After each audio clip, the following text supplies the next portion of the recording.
Welcome back, Life Science learners. I trust that you guys are now refreshed and excited about what we're going to do in our lesson today. A recap of what we're doing. We're looking at nutrition and we're focusing on the dentition and the organization and arrangement of the teeth in the jaw structure. In our segment earlier on, we spoke about the modes of nutrition. Let's elaborate on that and let's talk about how individuals access food. It's important that we then link that to how the structure of their jaws have been adapted for their specific mode of nutrition. So guys, have you ever wondered how simple organisms access food? We mentioned earlier on that every individual or every living organism needs to access food. Unfortunately, when we talk about a unicellular organism, does it have teeth? How does it access food? And those are important questions. So we do know that every organism, as part of its basic characteristic of living, is that it must be able to access food or energy. And so if we talk about simple organisms like amoebas or even some of your invertebrates, how do they access food? So when we look at an amoeba, we know that it is a unicellular organism and that it does not have a mouth. So how does it ingest food? Guys, so amoebas are quite unique in their ability to be able to adapt to their environment. They produce structures called pseudopodia or false feet. And these structures essentially will engulf a foreign particle that they see as food. So these false feet grow towards a source of food, engulf that source of food, and then take that into its internal contents. Within the amoeba, that food particle then is enclosed in a food vacuole. That vacuole will then contain the food particle. As part of its mode of nutrition, remember that the amoeba is a unicellular organism. It does not have complex processes like a multicellular organism has. So it will rely on enzymes that are produced within the vacuole and within the amoeba. And those enzymes are released, and those enzymes help to break down the food particle, releasing the simple micromolecules that are needed. So we find that that process of digestion then occurs where it's chemically broken down using enzymes. The next process after that would be what happens. That food or those nutrients are assimilated, meaning they are taken and put into complex forms of molecules that the amoeba needs, either for regeneration, growth, and repair. And then finally, we see that the last process in nutrition is the egestion. And so the amoeba is able to release the waste products that are not needed. So guys, again, a simple organism that is unicellular is able to exhibit the 5 different processes that we know are crucial to the process of nutrition. So again, it's important that we do recognize that there are other organisms not as complex as these, but also follow the same basic 5 steps in nutrition. And that's essentially, again, a recap, being able to ingest the food, consume the food, take it in, not necessarily through a mouth. It can happen through an opening which we refer to as the anterior end. If you focus on organisms like an earthworm has also the ability to be able to ingest using its mouth at the proximal end, at the anterior end. It will then take in the food, again using enzymes, digest that. Once digestion occurs, it is able to absorb that into its very simple blood system and then transports that to the different parts where it is assimilated. Assimilated essentially means breaking things down and then taking them and using them to make what the body needs. So reprogramming it, making something that the body needs. So I'll give you an example. So when we consume your proteins, the proteins are broken down into the building blocks, which are amino acids. Those amino acids are absorbed and then are assimilated into muscle, again producing what the body needs. And then finally, the waste products are removed. And you do know that every organism, if it's being able to feed and consume, it must release the waste products as we see.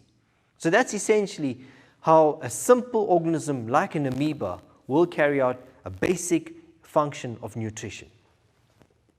Right, so the methods of feeding in animals obtain foods in different ways. So now let's focus on how animals obtain food. There are some that are called filter feeders. These are individuals that obtain nutrients from particles suspended in water. These are generally used by fish. So you see you're filter feeding your baleen whales, and they take in large amounts of water.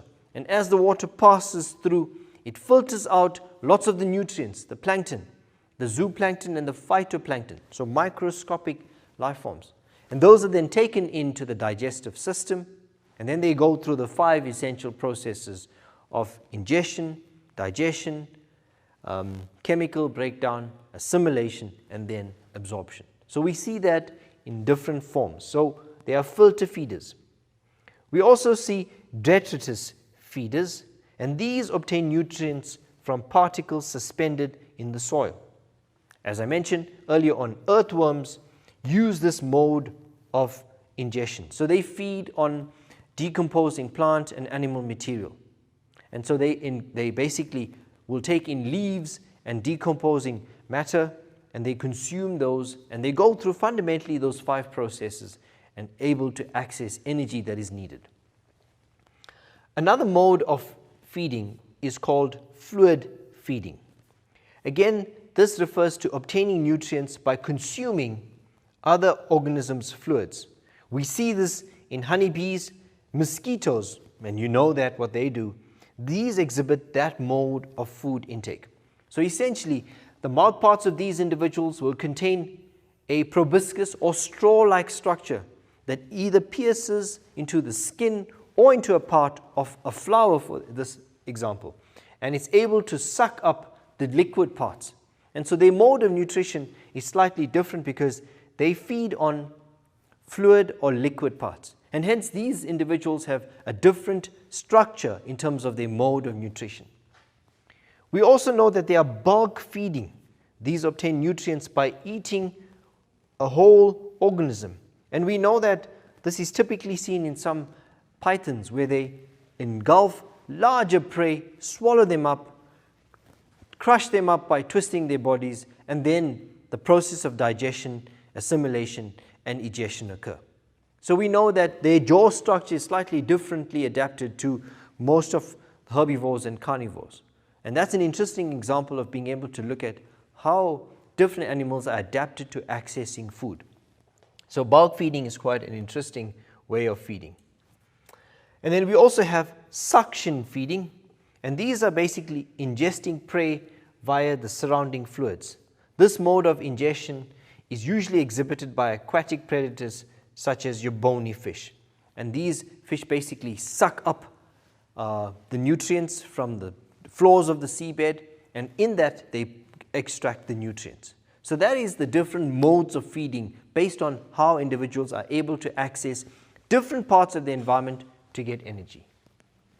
Right. As part of understanding modes of nutrition, it's important to look at the flow of energy. What do I mean by that? We do know that we started off with our autotrophs that are able to photosynthesize and produce the energy. Those organisms that feed on our autotrophs become your primary consumers, and they have energy that they have been able to access from your producers. These in turn provide energy to the secondary consumers, which have a different mode of nutrition. And then we finally see your tertiary consumers, in this case your bulk feeders, that are able to ingest an entire organism and consume that to access energy. And we see that there's a constant flow of energy from one trophic level to the next. And that is essentially how energy is passed down. We also refer to saprotrophs. So if you recollect, we spoke of fungi and how these are an important part of the food chain.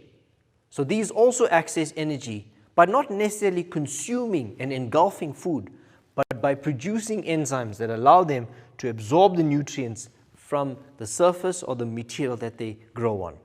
So this is how energy is passed on, and it forms an important part of nutrition in terms of understanding the flow of energy in the food chain. So guys, let's have a quick overview of the 5 essential processes in nutrition. It's important that we understand that food has to first be ingested. We noted that in an amoeba, it uses pseudopodia or false feet to engulf the food. Many individuals that we will look at now use a mouth to be able to consume or access the food. The next process is digestion, and we will look at digestion in detail, but it essentially refers to the process of how that food is broken down, either mechanically by chewing or by enzymes in a chemical process. And then finally, when that food particles have been broken down into the smallest bits, it's absorbed into the body, into the bloodstream, and then it's transported to where this body might need that. When it gets to specific areas, it is assimilate. The word assimilate means to put together. And so when those nutrients are absorbed by cells, the cells will put together the building blocks based on what the organism needs or what the cell needs. And so the example would be taking the amino acids and making proteins, storing the excess glucose as starch in plants or glycogen in animals. And finally, with the ingestion of food, it means that there must be the release of the unwanted or the waste products, and that is egestion. So egestion would refer to the removal of the undigested parts or parts that are not needed once consumed. Right. So let's have a detailed look at what happens during digestion. Guys, during the mechanical digestion process, food is physically broken down into smaller fragments by the act of chewing, also churning in the stomach as well as in the small intestine. So the first process of digestion starts off with a mechanical process which we refer to as chewing. The term that I used earlier on was called mastication. And mastication again points to the ability to chew food, and that's essentially what we're going to look at in a bit. So as I mentioned, mastication is initially the process where food is broken down by chewing into smaller parts by the grinding action of the teeth. Okay? The tongue also pushes the food towards the back of the throat, where it travels down the esophagus as a ball called the bolus. So when we swallow food after it's chewed and it's mixed with saliva, it forms a little ball that moves down, and that ball is called the bolus. The epiglottis is the little flap that prevents the food from moving into the trachea, and that allows for food to just pass down the esophagus, preventing it from getting into the trachea. It's important that we look at the jaw shape and the dental formula.